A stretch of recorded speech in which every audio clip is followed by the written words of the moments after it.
Орон дөрөв хүмүүстчтэй телевиз телевиз ярилцлага нэвтрүүлгийн удаагийн дугаарыг үзэгч та бүхэнд хүрэхэд бэлэн болсон байна. За студид нэвтрүүлэгт оролцохоор Сонгон хайрхан дургийн Арслан намын дарга Монгол Улсын зөвлөх инженер за эрчим хүчний яамны дэд сайд асан Үлзий хотын Бүрбаатар гой харилцаана танд өрөмдөргөө. За раймын дөргий.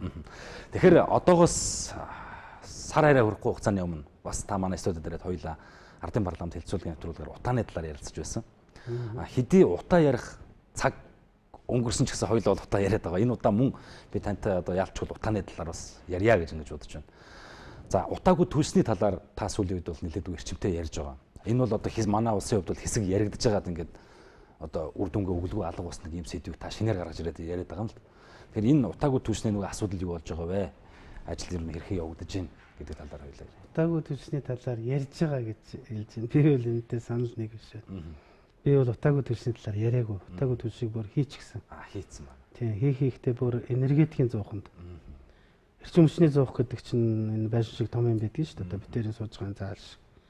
Энэ зууханд одоо хийгээд коксон гаргаж аваад хийжүүлсэн тэр хийгийн шатааж дулааны эрчим хүчийг гаргадгаар нь гаргаад ингээ кокс гаргаж аваад энүүгээрээ хийчихсэн. Одоо энэ төлс маань одоо энэ өвөл Баянгол дүүрэгт тодорхой хэмжээнд одоо ард иргэдийн одоо амьдрал нөлөөсөн баг. Олон айл авч төлсөн. За дээр нь нэмээд бол одоо манай вагон депогийнхан хэрглэж байгаа. Өөл зарим сонссон байх нэг вагонд хүмүүс угаардсан гэдэг тий.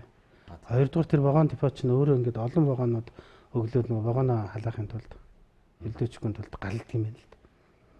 Тэгээ тэр хаваа бас их тийм утаатай болгоод энд ингээ ашиглаа явж байгаа. Өөрөөр хэлбэл энэ бол ярьж байгаа юм шиг. Ер нь би ярих дурггүй. Болж игэл хийчмээр санагдаад байдаг. Тэгээд миний 3 жилийн одоо эрдмийн ажил хөдөлмөр юм байна. Тэгэхээр экологийн цэвэр төлшийг гаргаад авцсан. Тэр тусмаа эрчим хүчний зууханд гаргаад авцсан. Энэ бол одоо маасаараа их хэмжээгээр үйлдвэрлэх технологиг гаргаж аваад оюуны өмчөөр баталгаажуулсан. Одоо би их хурлын дарга засгийн газрын гишүүдэд бол нэг танилцуулаад яриад явж байгаа. Энэ бол одоо ингээд олон аймгийн зуухнууд одоо Налайх, Багнуур дандаа энэ КВТ-с 20 гэдэг зуухан дээр хийсэн юм л да.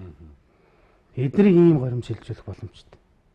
Ингээд эргэцэн орчноо бүрдүүлээд хот руу одоо утаагүй одоо тэр түүхийн үүс оруулахыг боловлчих юм бол бид энэ хот зургийн газрын маань экологийн төлөв байдал дээшлээд ард иргэдийн эрүүл мэндэд одоо маш чухал хэрэгцээтэй байгаа энэ нийгмийн асуудлыг л би одоо шийдэх гэж өөрөө одоо зүтгээд байгаа.